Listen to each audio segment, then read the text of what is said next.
Princess Castro, hatid sa inyo ang mga pinakamainit na balita sa bansa dito sa News Force. Sa ulo ng mga balita, aberya sa halalan, talamak sa kabila ng mga paghahanda ng COMELEC. Power interruption naranasan sa unang ilang oras ng botohan sa ilang bahagi ng bansa. Ilang mga poll watchers sa Abra nagmaniobra sa pag-shade ng balota ng mga senior citizen. Boto ng mga local absentee sinimulan ng bilangin sa Intramuros. DOH at LGU Health Department nagbigay ng emergency assistance, first aid sa mga voting center. At mga pasaway na lumabag sa liquor ban, higit 150 na. Patas at pantay na balita, komprehensibong ulat para sa pulso ng masa. Ito ang News Force.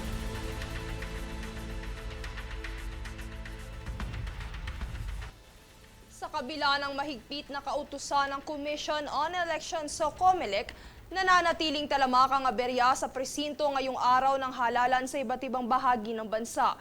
Yan ang balitang hatid ni Jade Buhoy. Ayon sa Omnibus Election Code at pinatibay ng mga kautusan ng Commission on Elections o COMELEC, ipinagbabawal ang anumang uri ng pangangampanya sa mismong araw ng halalan. Kabilang dito ang pamimigay ng sample ballots na may pangalan ng kandidato sa loob o malapit sa presinto, lalo na sa loob ng 30-meter radius mula sa voting centers. Sa ilang polling precincts sa Metro Manila at mga karatig probinsya, namataan ng ilang individual na tahasang namimigay ng sample ballot sa ilang metro lamang ang layo mula sa entrance ng mga voting centers.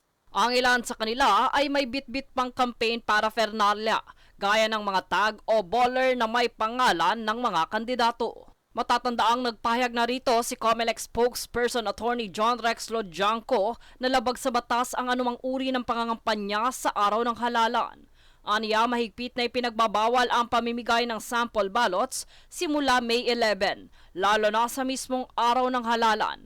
Kapag nahuli, maaaring kasuhan ang lumabag ng election offense. Bukod pa rito, kahit na may inilaang oras at lugar para sa mga senior citizens at PWDs, ay pinili pa rin ng iba rito na sumabay sa mga regular voters, kung kaya't nagresulta ito sa bahagyang pagbagal ng proseso sa botohan. Samantala sa sitwasyon ng mga balota, umabot naman sa 20 to 30 minutes bago maklaim ang mga ito, bunsod ng technical problems na nararanasan. Bahagi na dito ang mga ink mula sa shading ng mga botante na lumalampas sa mismong bilog dahil sa uri ng pen na mayroon ngayon. Ayon sa mga botante, madaling kumalat ang tinta kung kaya't di nila matansya ang mismong pag-shade sa numero ng kanilang napipisil na kandidato. Bagamat nagkaroon din ng insidente ng rejection sa mga automated counting machines o ACM sa unang pagkakataong na isubmit na ng mga botante ang mismong ballot, nasolusyon na naman ito ng mga technical teams mula sa COMELEC.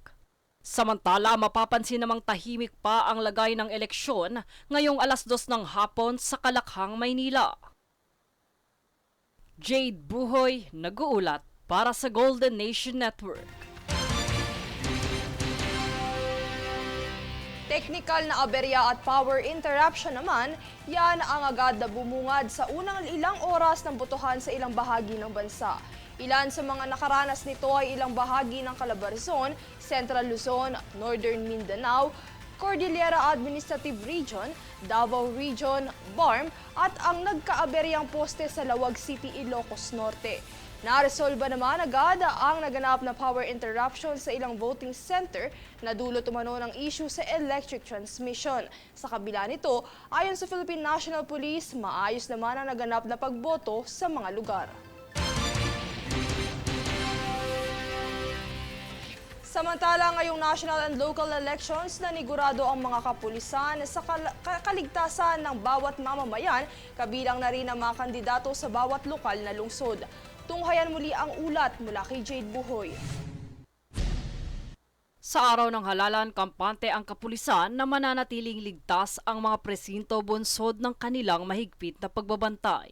Sitwasyon dito sa Pasay ay peaceful naman po at wala pong gulo na nangyayari. Andito po ang inyong kapulisan para magbantay, para maging peaceful po at orderly ang inyong pagboto. Anila hindi lamang para sa ligtas na proseso at mga kandidato, kundi para na rin sa mga botante. Sa lungsod ng Pasay, isa si Mayor Emmy Calixto Rubiano sa mga bumoto noong alas 11 ng umaga, kung saan dumaan rin siya sa proseso gaya ng mga mamamayang botante.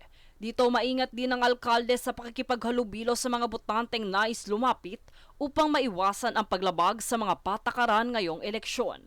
Sa kasalukuyan, ito na ang ikatlong terminong ifinail ni Rubiano. Samantala sa lungsod ng San Juan, namataang bumoto ang kinatawan ng Ambumbero ng Pilipinas o ABP Party List na si Jose Goitia. Bagamat may mga kasamang bodyguards ang kinatawan, hindi naman ito pinasama sa mismong pagboto. Matatandaang ding napaslang ang kanilang isa sa mga kinatawan kamakailan kung kaya't hiling lang nila ay kaligtasan, maging ang hustisya para sa namayapang kapartido. Bukod pa rito ang lagay ng halalan sa mga lungsod at mga lugar ng Metro Manila gaya ng Pasay at San Juan bandang alas 2 ng hapon ay nananatiling mainam. Bagamat mayroong kaso ng panghihina sa parte ng mga senior citizen, bunsod ng matinding init ng panahon, sinisigurado naman ng mga kapulisan ang pangkalahatang kaligtasan ng bawat mamamayan. Jade Buhoy, nag-uulat para sa Golden Nation Network. Bagamat may nakalaang oras para sa mga PWD, senior citizens, buntis at iba pang priority persons, naging mahirap pa rin sa ilang mga botante ang proseso ng pagboto. Para sa detalye narito si Francis Riudique. Alas 5 ng madaling araw ay binuksan na ang mga presinto para makaboto ang mga persons with disability, senior citizens, buntis at iba pang priority persons. Mayroon ring nakatakdang presinto para sa kanila pero alintana pa rin ang haba ng pila tulad na lamang sa Rosario Elementary School sa Pasig City. Si Tatay Rolito Santos na akay-akay ng kanyang anak, halos 2 oras ang itinagal bago siya tuluyang makaboto. Bukod sa mahabang pila ng mga priority persons, sa mismong presinto pa kasi magpoproseso ng waiver para ang kanyang anak ang mag-shade ng kanyang balota. Kita naman sa video na ito ang isang botante na tila inantok na sa haba ng pila. Mula kasi sa pagpila sa labas ng eskwelahan, 2 classroom pa ang iyong papasukan para pumila sa loob bago makaboto. Samantala, naging matagal naman ang pag-usad ng pila ng mga priority person sa isang eskwelahan sa Cabuyao. Ayon kay Nanay Gloria Bacate, naging mahirap ang kanyang proseso ng pagboto, kasabay kasi ng kanyang pagpila sa mahabang linya ng mga priority persons ay naubusan umano ng mga balota. Kaya naman pansamantalang na-delay ang pagboto ng mga botante. Panawagan ni Nanay Gloria at ng iba pang priority persons na aking nakausap, dagdagan ang mga presintong nakatakda para sa mga PWD, senior citizens, buntis at iba pang priority persons. Francis Riudique, nag-uulat para sa Golden Nation Network.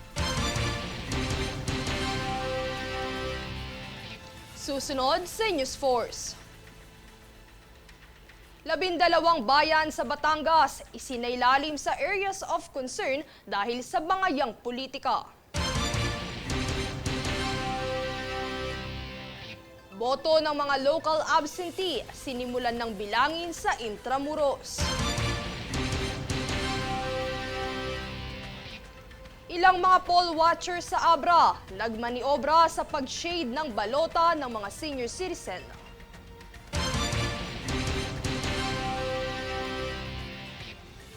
Manatiling nakatutok para sa higit pang mga balita sa pagbabalik ng News Force.